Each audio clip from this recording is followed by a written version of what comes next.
एक 12th class का लड़का जो बहुत गरीब फैमिली से था और उसके पिताजी खेतों में मजदूरी का काम करते थे।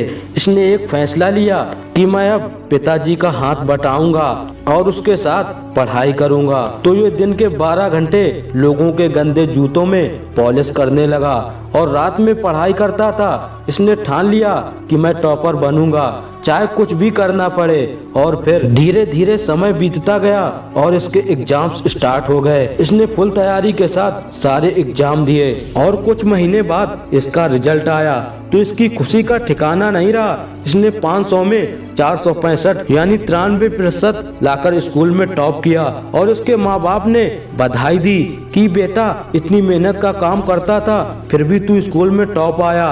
तो इसने अपने माँ बाप के पैर छुए और कहा मैं आईपीएस ऑफिसर बनना चाहता हूँ। क्या दोस्त क्या सोचा इस कहानी को सुनने के बाद? अरे उठो जागो, अब समय ज्यादा नहीं बचा है। अरे कब तक जिल्लत की जिंदगी जियोगे? आज से बहाने बनाना बंद करो।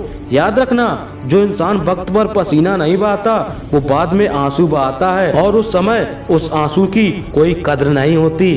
तुम अकेले नहीं हो जो दुनिया में दिन रात सफलता पाने के लिए मेहनत कर रहे हो। अगर लाइफ में तुम्हें टॉप करना है तो कुछ दिन के लिए मोबाइल चलाना, घूमना, सोना सब कुछ छोड़ दो और सिर्फ अपने गोल पर फोकस करो। अब वक्त आ गया है खुद को साबित करने का। जितना समय बचा है खुद को झोंक दो।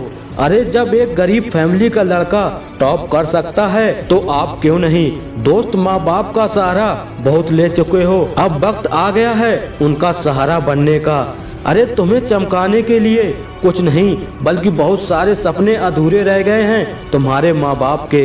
अरे दोस्त अब सही समय आ गया है अपने माँ बाप के सपनों को पूरा करने का। दोस्त अब तुम्हारे पास कम टाइम नहीं बल्कि बहुत कम टाइम बचा है, इसलिए आज से सब फालतू काम छोड़ दो और सिर्फ ये सोचो कि मुझे पढ़ना है, सिर्फ और सिर्फ पढ़ना है और ऐसा पढ़ना है कि सबसे टॉपर आना है। इसलिए जाओ और पूरा जी जान लगा दो। Wish you all the best.